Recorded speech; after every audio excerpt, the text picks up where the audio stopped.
Vai lá, Pretzio, por favor, anuncie o nosso convidado.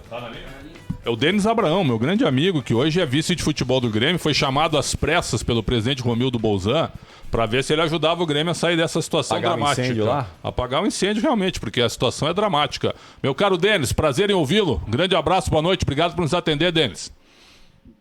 Xandão, que saudade, meu amigo. Pô, que prazer te escutar, cara. Se bem que eu te escuto, tu que não sabe, mas eu te escuto. Pô, legal estar falando contigo, com os ouvintes da Rádio Bandeirantes de São Paulo. Estou à tua disposição, meu amigo. Vamos lá, vamos. A situação é crítica, mas estamos de pé. É sempre um prazer falar contigo. A gente está aqui com o Ricardo Capriotti, que é contra o futebol gaúcho, mas eu estou tentando ver o demovê-lo desse tipo de situação. E temos também o João Paulo Capelanes, que é mais identificado com o Atlético Paranaense. O Pretzio já era fanfarrão assim, não é? Na época de Porto Alegre, né, Denis? Ele sempre foi fanfarrão assim, não é? Tá fazendo uma falta aqui, cara, que vocês não imaginam. Ele tem muita qualidade, Alexandre Pretzio, olha... É um baita, olha, que saudades, cara. Barbaridade. Que saudades, Denis. Agora, eu tô só te ouvindo e desde que tu assumiu eu tenho acompanhado as tuas entrevistas e casualmente o teu desabafo ontem depois do jogo, a gente estava comentando aqui agora que o Grêmio realmente foi muito prejudicado, cara, porque ficar marcando o impedimento pela unha, ficar marcando impedimento pelo cabelo, fica muito difícil. Aí o critério ele fica sem padrão, fica um descritério, como a gente chama aí no Sul, né, Denis? Pois é, João, é bem por aí, tá? E a minha indignação é realmente contra isso, né? Quer dizer, é uma unha que é contra o Grêmio, né? E quando é a favor, não é, né? O Grêmio teve situações, eu vou te rememorar alguns lances, assim, que são bem pontuais, tá? A bem da verdade, teu público não me conhece, tu me conheces muitíssimo bem, né? Nós temos uma relação de amizade que já se passa há mais de 25 anos. E jogávamos futebol juntos, veraneávamos na mesma praia, aqui no Sul, né? Então, nossa relação extrapola o futebol. E tu me conheces muito bem, né? Eu acompanho o meu Grêmio, que eu amo, que eu já fui vice-presidente N vezes, já fui diretor executivo, hoje voltei a ser vice-presidente de futebol, eu estou apenas 4 jogos no comando do futebol do Grêmio.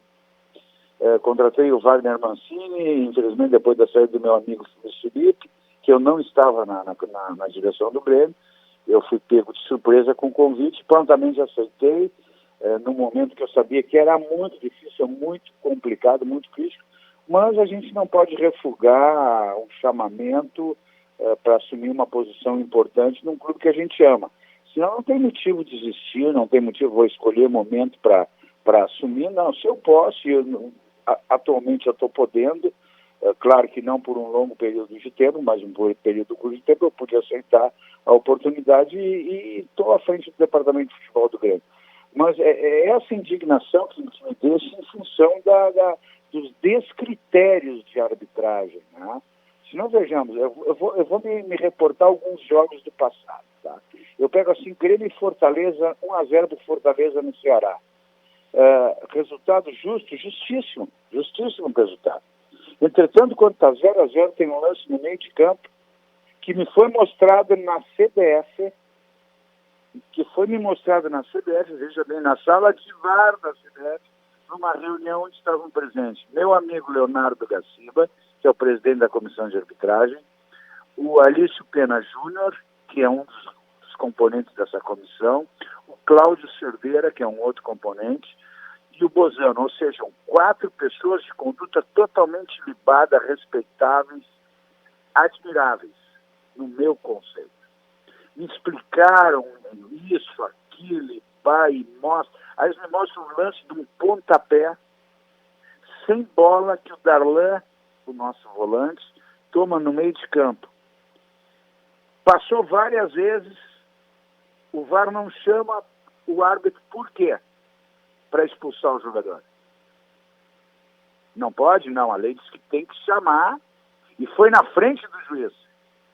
O árbitro tem que chamar e não chama. Pois bem, erros acontecem, tudo bem. Primeiro detalhe. Isso eu estou pegando num curtíssimo espaço de tempo. Estou no campo assistindo Grêmio e Corinthians como torcedor. Jogo 0-0, uma falta que, num primeiro momento, eu achei que havia sido inexistente. Depois eu comprovei que tinha sido falta. A minha marcação está totalmente encaixada dentro da área, bandeirinha do lado da social do Grêmio, levanta a bandeira, tinha 2 jogadores se puxando. O João malandramente faz uma esculhambação na defesa e desencaixa. Os caras batem, o João entra sozinho, gol do João. 1-0 para o Corinthians. Resultado justo, justíssimo. Mereceu o Corinthians ganhar, sem problema nenhum. Só que, novamente, a falta ia ser batida, o bandeirinha levanta a bandeira, está tudo encaixadinho, marcação homem a homem, se encaixou a marcação, gol do Corinthians. Acontece, sem problemas. Vem o caso do Fortaleza que eu já relatei. Aí vou jogar contra o Palmeiras, pelo grande Palmeiras, um dos maiores elencos do Brasil, se não o maior e melhor elenco do Brasil. Saiu ganhando de 1-0. E em seguida, o jogo sob controle. Em seguida, o jogador vai para a linha de fundo com o jogador do Grêmio. O jogador do Grêmio realmente encosta no jogador do Palmeiras e cai.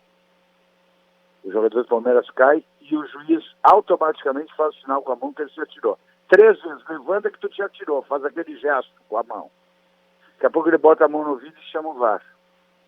Vocês estão me escutando? Claro. Opa, Vamos 100%. lá. Atentamente, o teu relato. Aí o juiz, pênalti. Pô, pênalti, de novo essa situação. Bom, aí toma o segundo gol, lixo, sem problema nenhum. Vamos para o segundo tempo. Cruzam a bola, o menino empata, o Elias, 2-2. Estamos comemorando, bababá, chama o VAR. Pô, mas só um pouquinho. De novo, o que aconteceu? Não vi nada. Aí mostra uma linha. A linha, Xandão, e demais companheiros do Xandão aí, demais participantes do programa, a linha não diz nada. A linha prova que está todo mundo na mesma linha. Agora, se o fio do bigode está um pouquinho, foi menos curto, foi cortado de menos ou de mais, isso não importa. A regra é clara. O Carlos Simon, que é um árbitro experiente, disse no mesmo momento que aquilo não é pênalti, que aquilo não é impedimento. Aí o Grêmio perde o jogo, num terceiro gol lícito do Palmeiras, mas o Grêmio tem um prejuízo incalculável. Tira-se um ponto do Grêmio. Perfeito, faz parte. Mas é o terceiro erro, né? Aí vem o jogo de ontem. Não, ou melhor, aí nesse jogo do Palmeiras, a torcida do Grêmio comete um ato de desatino, que aliás é reincidente. Né? O Grêmio merece ser punido pela reincidência da sua torcida. Infelizmente, o justo paga pelo pecador, não adianta, é assim, a vida é assim, nós sabemos que é assim. Vou jogar de portões fechados, na arena, contra grandes clubes. Bom, vou ter que pagar essa conta. Paciência, vamos pagar. Mas vou para um jogo que é muito importante na trajetória do Grêmio em busca da saída dessa zona aí de segunda divisão. Vou jogar contra o Atlético Mineiro, líder do campeonato, futuro campeão do Brasil. Jogo todas as fichas, jogo 1 milhão contra 1, que o Atlético já é campeão brasileiro. Não pelo resultado de ontem, mas pelo que ele vem jogando. E pelo time que tem, e pelo elenco que tem. O jogo está igual, eu começo o jogo com uma bola no poste, errando um gol, fazendo um gol, da mesma forma que contra o Palmeiras. Gol legítimo, vai pro Bandeira. De novo, fio de bigode. Toma o gol, 1-0, gol lícito do Atlético Mineiro, sem problema nenhum. E empata o jogo. Perto dos 30 minutos, um lance normal de disputa de bola. O Cortez sequer tocou no jogador do Atlético Mineiro, na frente do seu Alex Ribeiro, que eu não sei quem é esse cidadão. Aliás, eu não quero saber quem ele é, de que se trata. Só sei que ele é um inapto.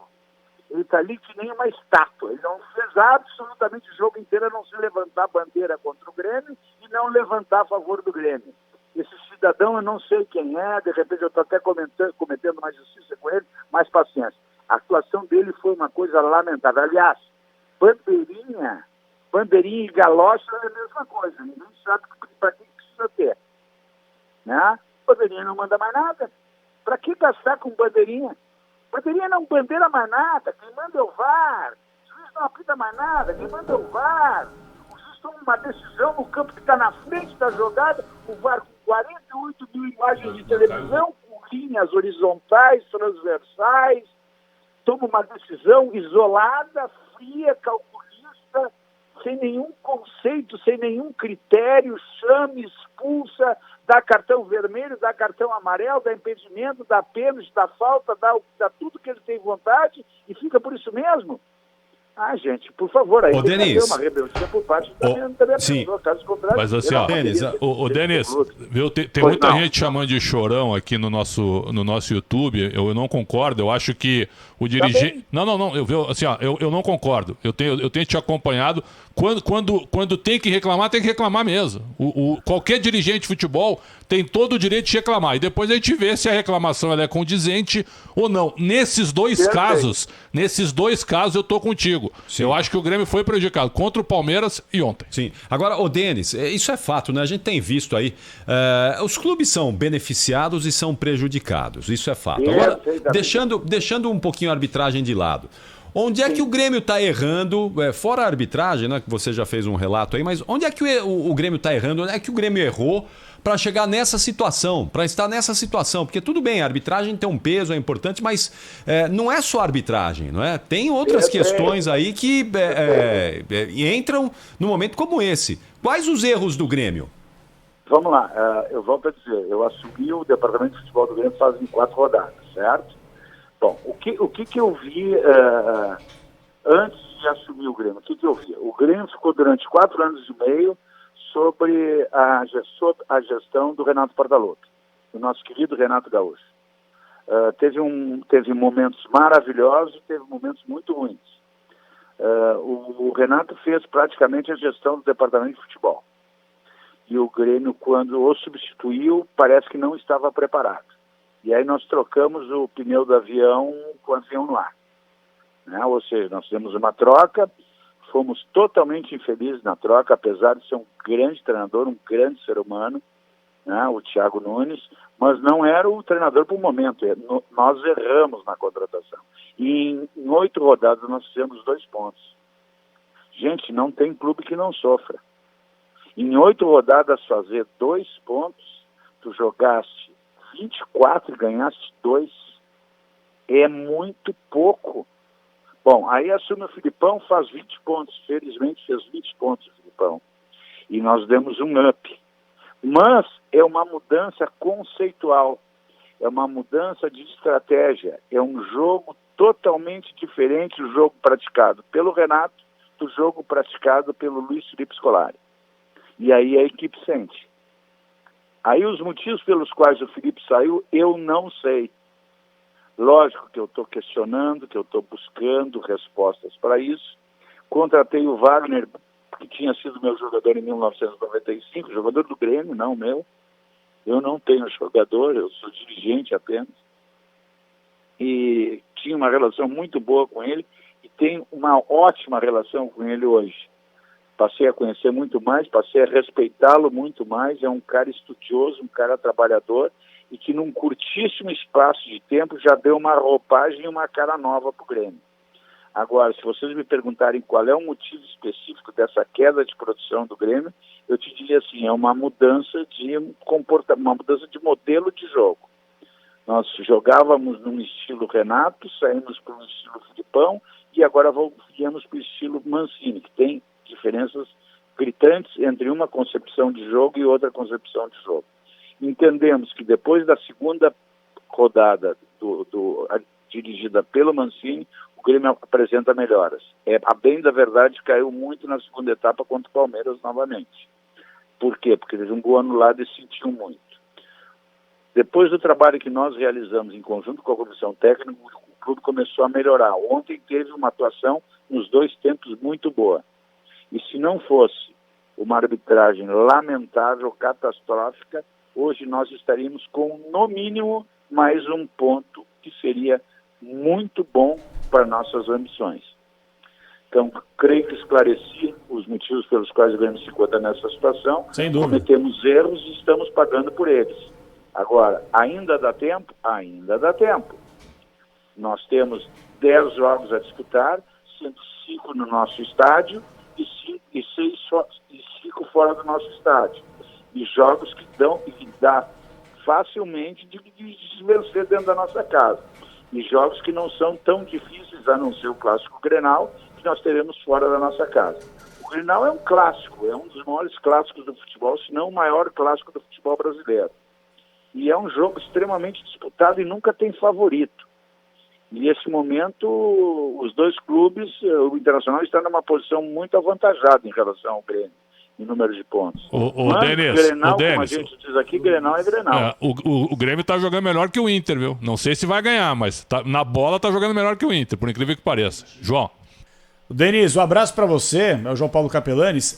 Você, e de fato, tudo bem? Um prazer, hein? Sim, prazer é todo meu. Imagina. Ontem a gente percebeu, a gente estava elogiando aqui a postura do Grêmio, né? Mas é aquela coisa também, né? O Atlético Mineiro tem aquela qualidade, acabou fazendo o que precisava ter sido feito, campeão, né? Tá com cara de campeão também, né? E a minha pergunta é a seguinte: eu não espero que nenhum diretor de futebol ou alguém relacionado dentro desse meio chegue numa entrevista coletiva pós-jogo depois de uma derrota e fale o seguinte: nós seremos rebaixados, o time não joga nada, a gente vai cair. Mas você deu uma declaração, claro, com muito otimismo, falando o seguinte: o Grêmio não vai cair. A minha pergunta é, não chega a ser algo meio que fora da realidade pro torcedor, que está preocupado com essa possibilidade? Até porque se a gente olha a tabela de classificação, assusta ver o Grêmio na vice-lanterna faltando 10 rodadas, Denis? Olha, João, é o seguinte, quando tu fala em torcedor, tu tem razão. E o Xandão sabe que eu não sou dirigente. Eu estou dirigente. Eu sou um torcedor. E eu tenho o privilégio hoje de ser vice-presidente do clube. Mas eu continuo mesmo torcedor. E eu creio, por tudo que eu estou vendo, que eu não estou me iludindo. Se tu observares os 10 jogos que o Grêmio tem e a quantidade de pontos que o Grêmio precisa fazer, tu vê que não é nada inimaginável. E se vocês vissem a postura da equipe do Grêmio ontem, antes de começar o jogo, e vocês acompanharam a postura da equipe do Grêmio dentro do campo de jogo, me deu mais convicção ainda do que eu estou certo. O Grêmio não vai cair, porque o Grêmio, por incrível que pareça, apesar dos resultados horrorosos que nós estamos alcançando, nós ainda só dependemos de nós. Ou seja, eu não dependo de resultado de terceiros. Eu só dependo dos resultados dos jogos que eu tenho para jogar. Eu tenho 30 pontos a jogar, só depende de mim. O que eu preciso fazer? 17 pontos, 18 pontos, em 30 pontos? Qual seria o aproveitamento? 55%? O Grêmio já fez, nos últimos 5 anos, o Grêmio nunca fez menos de 60% de aproveitamento durante o ano. Por que eu não posso fazer? Porque ao longo do tempo eu não fiz? Bom, talvez aí tenha uma resposta que possa vir a me desqualificar. Agora, eu acredito no brilho dos meus jogadores, eu acredito no trabalho da comissão técnica, eu acredito na qualidade do meu elenco, apesar de ter sido um elenco que não foi montado por nós não tivemos condições de contratar absolutamente ninguém, nós tivemos que arrumar a casa com o material humano que nós tínhamos, e o que nós encontramos é um material humano muito bom, agora, que precisa de ajustes, e que nós estamos fazendo esse ajuste com o campeonato em andamento, que é muito difícil, Denis, sem poder trocar peças. Denis, você é um baita de um gremista, cara, eu tenho carinho, maior respeito por ti. Agora, para mim, claramente, é claro que eu tô de longe, mas você sabe que a gente não deixa de ter informações aí da nossa cidade, sempre de tudo. E para mim, claramente, os jogadores, e eu vou usar um termo que eu tenho usado já há algum tempo aqui, mas agora que pela primeira vez eu estou conversando contigo, os jogadores derrubaram o Filipão, os jogadores acabaram com o Filipão no Grêmio. Essa que para mim é a grande imagem. Eles não queriam o Filipão de jeito nenhum e eles jogaram de má vontade com o Filipão. Essa é a opinião que eu tenho e ninguém vai dizer, por exemplo, que vai me convencer de que eu estou muito errado. E a gente sabe que o próprio Rafinha, quando anunciaram que o Filipão ia chegar, dava discurso no vestiário, não, esse não e tal, certo? Então, cara, o Grêmio O Grêmio manchou a história do Filipão, cara, com esses jogadores. Tu tem toda a razão, o Grêmio ficou refém do Renato Portaluppi. Refém. Entregou o vestiário pros atletas. E os atletas acabaram com o Thiago Nunes e acabaram com o Filipão. Só que o jogador hoje, diferente da tua época e da minha quando eu comecei, quando o Capriotti começou, o jogador antigamente ele era do clube. O jogador ele tinha respeito pelo clube. O jogador tinha identificação com o clube. O jogador hoje é uma empresa. O jogador hoje ele é um prestador de serviço. E ele sabe que se ele daqui a pouco quiser ir embora, ele vai, porque o clube tem que pagar o contrato inteiro. A lei é toda a favor dele. Então, se o senhor Rafinha, eu estou citando o Rafinha, se o senhor Rafinha sair no fim do ano e olhar, pô, o Grêmio caiu, né? Ele vai jogar em outro lugar. Ele vai jogar no Coritiba, ele vai jogar no Atlético Paranaense, eu não sei aonde. Mas o Grêmio vai continuar. Para mim, Denis, eu acho que a situação mudou muito. A nossa época, a minha quando eu comecei, e tu quando foi um grande executivo na época da ESL também, eu vou te dizer, cara, hoje os jogadores têm um poder gigantesco e o clube sofre demais, cara. Demais. Eu te diria assim, ó, os jogadores têm sido de uma lealdade para comigo sensacional, tá? Eu respeito a tua opinião, aliás, como sempre respeitei, vou continuar respeitando, porque te considero um dos maiores jornalistas esportivos do Brasil, sem dúvida alguma. E é um privilégio poder estar conversando contigo depois de tanto tempo, Praz. Mas eu te diria assim, ó, se eu fizer alguma queixa de algum jogador do Grêmio hoje, eu estaria sendo hipócrita. Porque os caras me aceitaram de uma maneira assim natural. Nós temos um convívio diário. Eu deixei de lado meus negócios, eu estou me dedicando, eu dedico 8 horas do meu dia para o Grêmio, quando não mais de 8 horas, e os jogadores têm me dado um retorno assim sensacional. Eu não posso me queixar de nenhum deles, pelo contrário, eu só tenho recebido apoio, incentivo, dedicação, trabalho, uma conduta comigo sensacional. Agora, tem informações, eu tenho que respeitá-las. Agora, para mim, comigo, a nossa relação tem sido excelente. E tu sabe que se não fosse, não ia ficar, né? Ô Denis. Tu me conhece. Ô Denis, e essa questão aí da torcida no domingo, hein? Que pode ter prejudicado demais o Grêmio, não só na questão da presença de público, né? Que o Grêmio pode jogar aí as últimas rodadas sem público e é um prejuízo financeiro. Técnico eu não sei, porque talvez sem torcida seja até melhor sem a pressão da torcida, não é? Mas é fato que vocês se mobilizaram para liberar a torcida do Grêmio, que estava proibida de frequentar os estádios, para liberar esses torcedores para que estivessem na arena do Grêmio, empurrando o time. Depois a gente viu aquelas cenas bárbaras, dantescas ao final do jogo contra o Palmeiras? Não, eu posso falar assim da minha atitude e da atitude do presidente, tá? Nós não trabalhamos nesse sentido, até porque nós não temos poder para liberar locais do estádio. Isso é tudo o governo do estado que libera, tá certo? Isso aí é uma questão política do governo. O Grêmio não teve nenhuma interferência nisso aí. O Grêmio não participou da liberação de ala norte da arquibancada, que foi liberado e onde estava a torcida. Foram os invasores do estádio. Agora, eu vou te fazer uma colocação.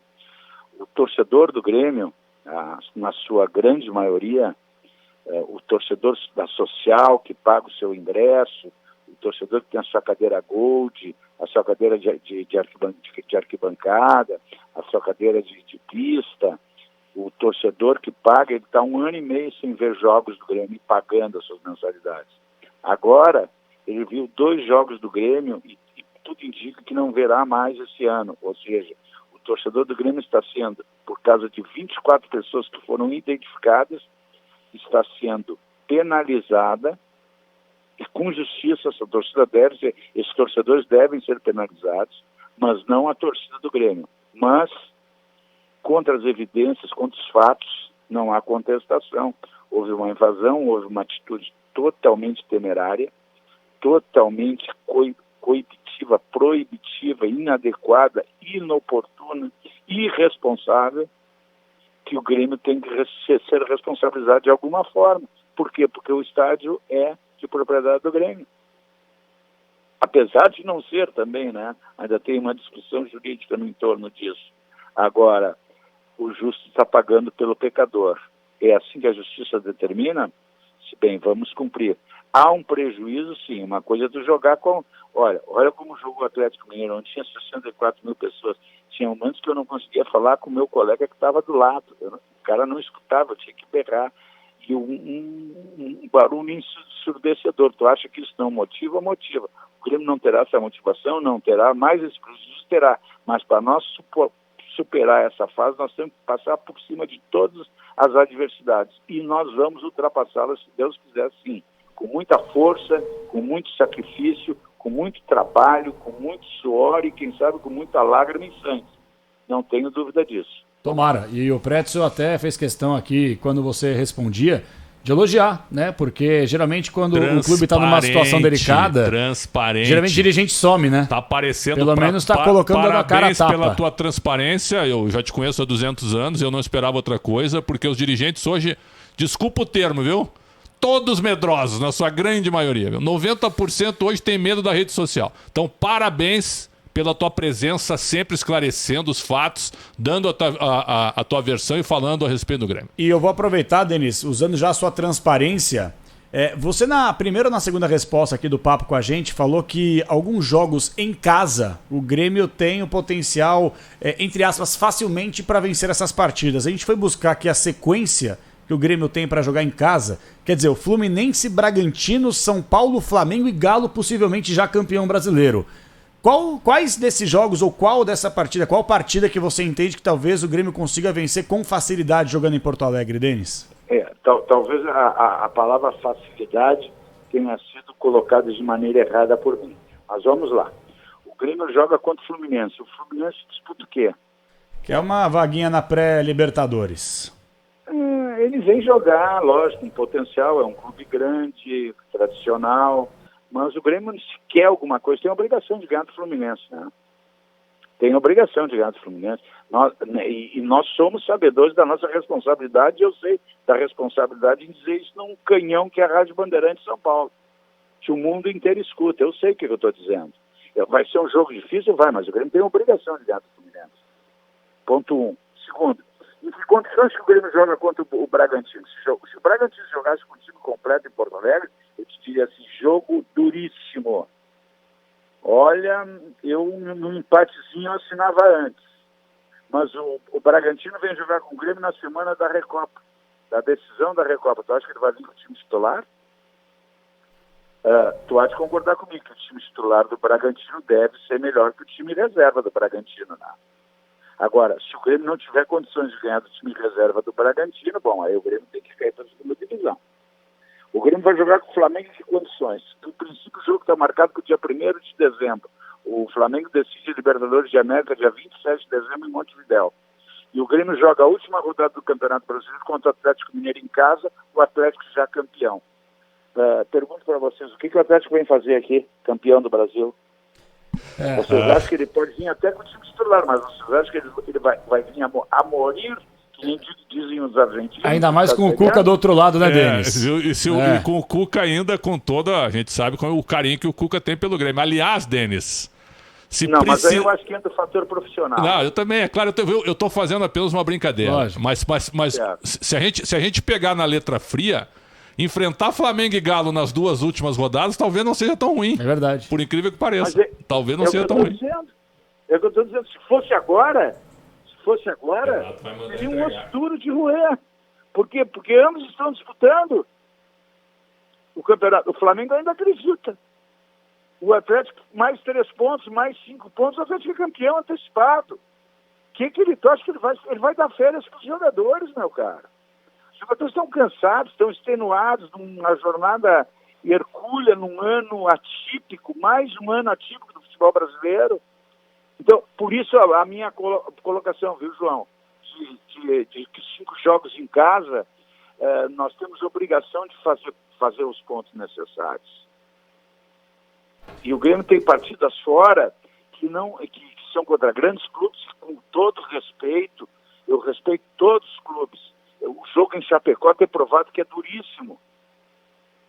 Mas o jogo contra o Corinthians em São Paulo é um jogo que se perder um resultado normal, comum.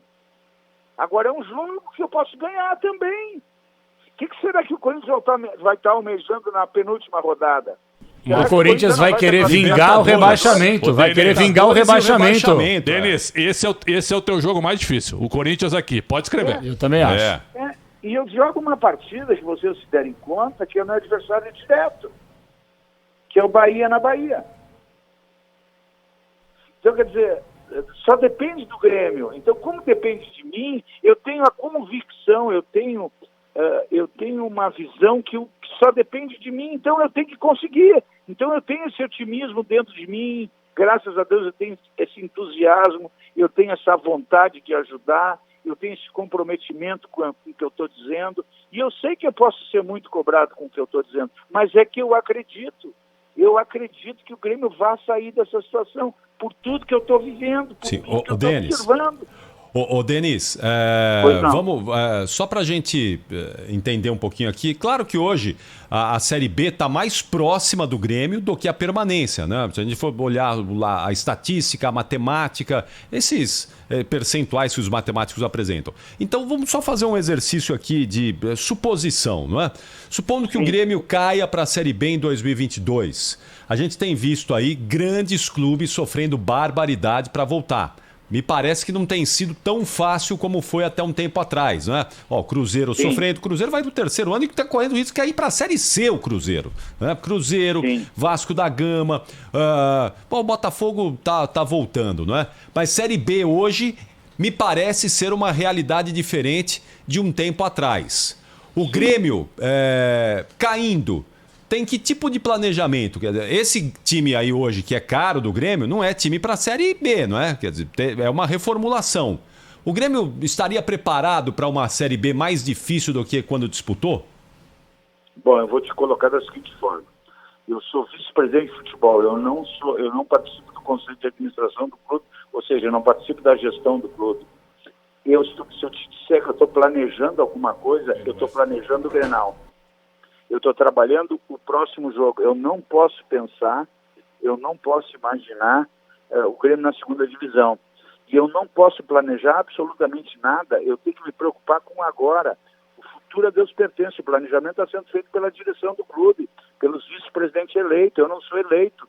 Eu estou ajudando, dando o meu melhor momentaneamente. Eu estou vice-presidente. Eu não sou vice-presidente de futebol do Grêmio. Eu estou vice-presidente. E eu vou deixar um relatório sobre tudo que eu via, certo? E vou ser muito franco com vocês. Eu não estou planejando nada. Eu não estou pensando em nada de futuro. Eu estou pensando em jogo a jogo e tenho total e plena confiança que nós vamos escapar dessa situação. Agora, se nós formos para a Série B, nós temos que fazer uma reformulação geral, não só no time, mas no clube também. Ô Denis, eu vou voltar naquele discurso, que é o seguinte, você falou que o Grêmio não cai para a Série B. A gente tem um Grenal pela frente logo no sábado. Você consegue afirmar que o Grêmio pode não vencer, mas não perde o Grenal para o Inter? Não, eu não posso fazer esse tipo de afirmação, seria leviana, né? Até porque eu tenho um respeito muito grande pelo Esporte Clube Internacional, aliás, e é um dos grandes clubes de futebol brasileiro. Agora, vai ser um jogaço, vai ser um clássico como ele é. E nós vamos com muita convicção que nós podemos escolher um grande resultado. Agora, se o Grêmio for derrotado, é do jogo, velho, é do jogo. Quem tá na chuva é para se molhar, velho. Nós vamos para um jogo, que nem dizia o Dino Sani, a gente pode ganhar, empatar ou perder. Né? O Muricy Ramalho também dizia isso, né? Futebol é uma caixinha de surpresa, que nem dizia o Dino Sani, e a gente empata, perde e ganha, que nem diz o Muricy. E o jogo pune. Vamos ver se dessa vez ele não nos pune. Tenhamos uma estupenda arbitragem sem erros para nenhum dos lados, que tenha igualdade nos conceitos e nos critérios da partida e que vença o melhor. Esse é o nosso objetivo. E tomara que o melhor seja o Grêmio.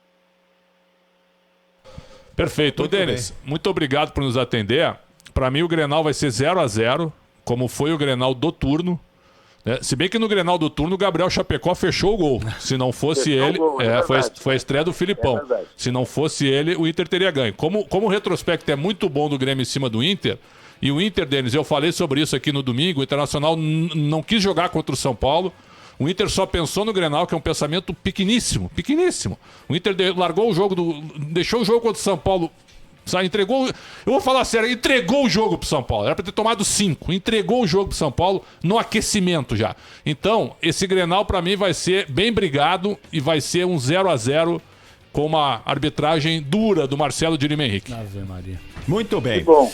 Denis Abrão, vice-presidente de futebol do Grêmio, muito obrigado por nos atender aqui. Que prazer ouvi-lo novamente, Muito bom, esse reencontro. realmente, Sorte, muito hein? bom. Grande Boa abraço sorte, ao então. Grêmio. Foi todo Sucesso. meu. Xandão, um forte abraço. Espero que a tua família esteja maravilhosamente bem. igualmente, Coisa cara. boa de escutar. Muita saúde para todos vocês. Muito obrigado pela oportunidade de falar com vocês e eu estou sempre à disposição.